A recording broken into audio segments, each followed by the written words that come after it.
ഇപ്പൊ social media open ആക്കാൻ പറ്റാത്ത അവസ്ഥയായിട്ടുണ്ട്. എവിടെ നോക്കിയാലും എമ്പുരാന് L2 മാത്രമേ ഉള്ളൂ.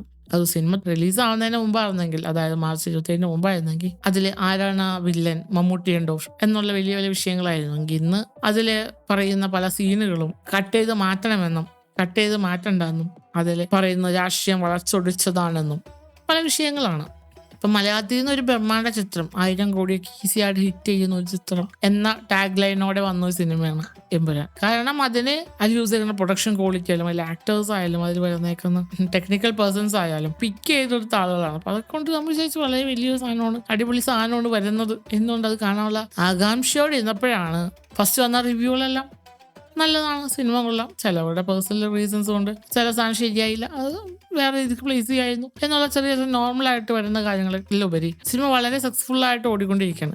കണ്ണടച്ച് തുറക്കുന്ന ടൈമിൽ തന്നെ 100 കോടിയും 200 കോടിയും ക്ലബിലൊക്കെ കയറി വളരെ പെട്ടെന്ന് 1000 കോടിയിൽ എത്തുന്ന സമയത്താണ് പുതിയൊരു വിഷയം സോഷ്യൽ മീഡിയയിൽ പോകുന്നത്. അതിൽ പറയുന്ന രാഷ്ട്രീയം, അതിൽ കാണിക്കുന്ന ചില സീനുകൾ ചില രാഷ്ട്രീയ കക്ഷികളുടെ അവർ മുമ്പ് ചെയ്ത പല ആക്ടിവിറ്റീസും അല്ലെങ്കിൽ മുമ്പത്തെ അവിടെ കുറച്ച് കൈക്രിയകൾ ഇവരെടുത്ത് കാണിച്ചു എന്ന രീതിക്കാണ് സോഷ്യൽ മീഡിയയിൽ വരുന്നത്. ഇപ്പൊ എന്താ സംഭവം എന്നറിയാൻ വേണ്ടിയാണ് ഗുജറാത്ത് കലാപത്തെക്കുറിച്ചും ഇതെല്ലാം വായിക്കുന്നതും പഠിക്കുന്നതും. മനുഷ്യന്റെ ഓർമ്മയിൽ മറഞ്ഞു പോയ ഒരു കാര്യത്തെ സിനിമ ഇപ്പൊ വളരെ കുത്തിപ്പൊക്കി. സിനിമ എന്ന് പറയാൻ പറ്റില്ല, അതിൽ കാണിക്കുന്ന രംഗങ്ങൾ ഇതാണ്, ഈ വിഷയത്തെയാണ് ഇവർ കാണിക്കുന്നത്, ഈ രാഷ്ട്രീയ പാർട്ടിക്ക് എതിരായിട്ടാണ് ഇവർ പ്രവർത്തിക്കുന്നത് എന്ന് ചൂണ്ടിക്കാഴ്ച കുറച്ച് ആളുകളുണ്ടല്ലോ. അവരാണ് സിനിമയും കാലാതരങ്ങളിൽ മറിഞ്ഞുപോയ ചരിത്രത്തെയും ഇപ്പൊ വീണ്ടും കൊത്തിപ്പൊക്കി എടുത്തത്. സിനിമ എന്നത് ആ റൈറ്റർ ക്രിയേറ്റ് ചെയ്യുന്ന ഒരു ഇമാജിനറി വേൾഡിൽ നടക്കുന്ന സംഭവങ്ങളെ ആയിട്ടാണ് കാണിക്കുന്നത്. അപ്പോൾ അത് അങ്ങനത്തെ ഒരു സെൻസിലല്ല എടുക്കേണ്ടത്.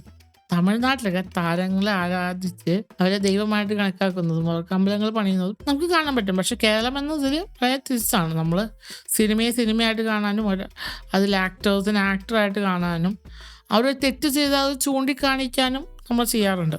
അപ്പോൾ ഇതും ഒരു സിനിമയായിട്ട് കാണണ്ടേന് എവിടെ നിന്നും എല്ലാം പൊങ്ങി വന്ന് കുറെ ആളുകൾ പറഞ്ഞു ഇത് ശരിയല്ല, ഇത് കട്ട് ചെയ്യണം, ഇത് പ്രതിഷേധങ്ങൾ വന്നു. സംഭവങ്ങൾ എന്താണെന്ന് ജനങ്ങൾ അറിയണതിന് മുമ്പ് സിനിമയുടെ ക്ലിപ്പും പുറത്തെത്തി, പൈറേറ്റഡ് കോപ്പി. സത്യത്തില് സിനിമയെന്ന് കട്ട് ചെയ്ത രംഗങ്ങൾ വാട്സപ്പിലും ഇൻസ്റ്റയിലൊക്കെ ഇഷ്ടം പോലെ പോകുന്നുണ്ട്.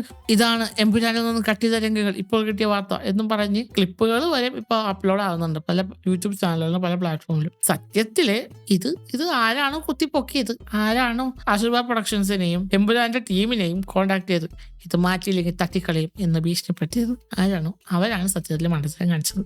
3 മണിക്കൂർ സിനിമയിൽ 5 മിനിറ്റ് നടക്കുന്ന കാര്യം കണ്ട് മറഞ്ഞു പോകുന്നതിന് പകരം അതിനിപ്പോൾ ചർച്ച വിഷയമാക്കിയപ്പോൾ ന്യൂസ് ചാനലുകളും മീഡിയാസ് പോലും എന്താണ് ഗുജറാത്ത് കലാപമെന്നും അവിടെ എന്താണ് സംഭവിച്ചതെന്നും ഇങ്ങനെ എടുത്തെടുത്ത് ചർച്ച ചെയ്ത് സത്യത്തിൽ ഇവർ തന്നെയാണ് അവരുടെ കുഴി തോണ്ടിയെന്ന് പറയേണ്ടി വരും.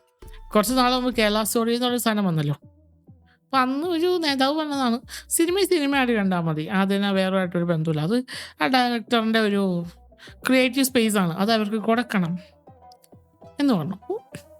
നമ്മൾ തൃശ്ശൂർ എനിക്ക് വേണം, ഞാൻ ഇതെടുക്കും എന്ന് പറഞ്ഞപ്പോൾ നമുക്ക് കൊടുത്തല്ലോ, അപ്പോൾ തൃശ്ശൂർ എടുത്തല്ലോ, അതേപോലെ അതും ശരി നമ്മൾ സമ്മതിച്ച്. പക്ഷേ അതേ അവർക്ക് എതിരെ ഒരു സാധനം വന്നപ്പോൾ അവർക്ക് എന്തുകൊണ്ടാണ് ഇത്ര പ്രശ്നം?